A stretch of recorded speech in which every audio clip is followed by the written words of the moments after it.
Hello friends, my name is Jejo Johnson. Welcome to my channel. എൻ്റെ channel എല്ലാവർക്കും ഇഷ്ടമാണെന്ന് വിചാരിക്കുന്നു. നമുക്ക് ഇന്നത്തെ ടോപ്പിക്കിലേക്ക് കടക്കാം. ഇന്ന് ഞാൻ സംസാരിക്കാൻ പോകുന്ന വിഷയം ലക്ഷ്യം അഥവാ എയിം. നമ്മുടെ ഇന്ത്യ സമൂഹത്തിൽ വളരെയധികം പ്രധാനപ്പെട്ട ഒരു ടോപ്പിക്കാണ് ഇത്. അതുകൊണ്ടാണ് ഞാൻ ഇതിനെക്കുറിച്ച് നിങ്ങളുമായി ഡിസ്കസ് ചെയ്യാനായിട്ട് വന്നത്. നമ്മൾ ഏതൊരു വ്യക്തിയും ഏതൊരു സാഹചര്യത്തിലും ഏതൊരു സമയത്തും ലക്ഷ്യത്തെ കുറിച്ച് നല്ല ബോധവാന്മാരായിരിക്കണം. ഉദാഹരണമായി പറഞ്ഞാൽ ഒരു വിദ്യാർത്ഥി അവൻ്റെ ആ ഒരു സമയം നന്നായി അറിവ് നേടാനും അറിവുകൾ ശേഖരിക്കാനുമായി ലക്ഷ്യം വെച്ചുകൊണ്ട് നല്ല രീതിയിൽ പഠിക്കാനായിട്ട് ശ്രമിക്കണം. അതിനുശേഷം അടുത്ത ലെവലിൽ അവൻ എന്താണ് അവന് ഇഷ്ടപ്പെട്ടത്, അല്ലെങ്കിൽ അവനെ ജോലി ചെയ്യാനോ, അല്ലെങ്കിൽ അവൻ പഠിച്ച അറിവിൽ നിന്ന് അവൻ്റെ ബിസിനസ് ചെയ്യാനോ, എന്താണെങ്കിലും ആ ഒരു ലക്ഷ്യത്തിലേക്കാണ് അവൻ ദീർഘവീക്ഷണം ചെയ്ത് പോകേണ്ടത്. എന്നാൽ മാത്രമേ ആ ഒരു വ്യക്തിക്ക് നല്ലൊരു കരിയർ അല്ലെങ്കിൽ ഒരു നല്ലൊരു ജീവിതം കെട്ടിപ്പടുക്കാനായിട്ട് സാധിക്കുകയുള്ളൂ. നമ്മുടെ സമൂഹത്തിൽ പല വ്യക്തികളും നമ്മൾ കണ്ടുമുട്ടുന്നുണ്ട്. ഒരു ലക്ഷ്യമില്ലാതെ നേരം വെളുക്കുന്നു, രാത്രിയാകുന്നു, വീണ്ടും നേരം വെളുക്കുന്നു, രാത്രിയാകുന്നു, എന്തൊക്കെയോ പലതും ചെയ്ത് കൂട്ടി അങ്ങനെ ദിവസം കടന്നു പോകുന്നു. അല്ലാതെ അവരെ കൊണ്ട് സമൂഹത്തിനോ വീടിനോ അവർക്ക് തന്നെയോ ഒരു ഉന്നമതിയോ ഒന്നും ലഭിക്കുന്നില്ല, അവർക്ക് ഉണ്ടാകുന്നില്ല.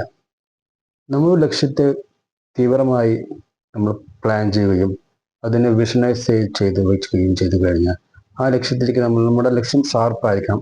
ഒരു വ്യക്തിക്കും അത് ചേഞ്ച് ചെയ്യാനോ അതിനെ ഒരു മാറ്റം വരുത്താനോ ഒന്നും സാധിക്കാതെ നമ്മൾ ഉറച്ച തീരുമാനമെടുത്ത് ഉറച്ച ഒരു ലക്ഷ്യം കണ്ട് നമ്മളേക്ക് മുന്നോട്ട് നീങ്ങിക്കഴിഞ്ഞാൽ നമുക്ക് ആ ലക്ഷ്യം 100% അച്ചീവ് ചെയ്യാൻ പറ്റും. അതിൻ്റെ സാഹചര്യം നമ്മൾ തന്നെ നമ്മുടെ മുന്നിൽ തുറന്നു കിട്ടുകയും ചെയ്യും. ഉദാഹരണമായി പറഞ്ഞാൽ ഒരു വ്യക്തിക്ക് അവൻ്റെ വിദ്യാഭ്യാസ കാലഘട്ടം കഴിഞ്ഞു അവനിഷ്ടമുള്ള ജോലി അല്ലെങ്കിൽ അവന് അവസരങ്ങൾ വന്നു, അവസരങ്ങൾ നല്ല രീതിയിൽ വിനിയോഗിക്കാൻ ശ്രമിച്ചു. അവൻ ലക്ഷ്യം ഒരു ഭവനം, അല്ലെങ്കിൽ അവന് ഇഷ്ടപ്പെട്ട ഒരു വാഹനങ്ങൾ, അല്ലെങ്കിൽ സ്ഥലം, ചിലർക്ക് ബാങ്ക് ബാലൻസ് എന്നുള്ളതൊക്കെ ആയിരിക്കാം. അത് പല വ്യക്തികളെയും അവനെ ഡിപ്പെൻഡ് ആയിരിക്കും. ആ ലക്ഷ്യത്തിന് അവൻ എന്താണ് ചെയ്യേണ്ടതെന്നുള്ളത് ആദ്യം ലക്ഷ്യം സെറ്റ് ചെയ്യണു. അതിനുശേഷം അതിലേക്കുള്ള മാർഗങ്ങൾ, അതിലേക്കുള്ള കാര്യങ്ങൾ എല്ലാം ചെയ്യുവാനായിട്ട് അവൻ ശ്രമിച്ചു കഴിഞ്ഞാൽ അവനത് കുറച്ച് നീണ്ടു പോയാലും അവനത് അച്ചീവ് ആവുകയും ചെയ്യും.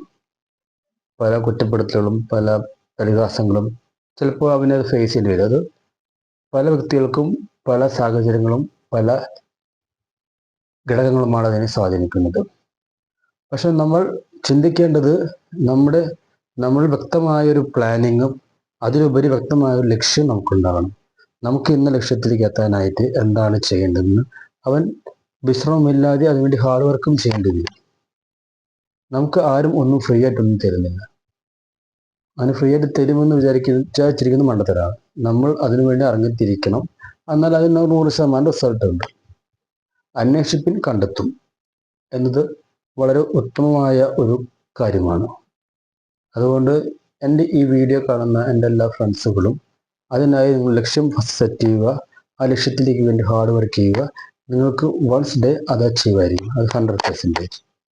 ഓക്കെ, എൻ്റെ എല്ലാ കൂട്ടുകാർക്കും ഒരിക്കൽ കൂടി എൻ്റെ വീഡിയോ കണ്ടതിന് നന്ദി പറയുന്നു. ഈ സൈനിങ് ഓഫ് ജെജോ ജോൺസൺ.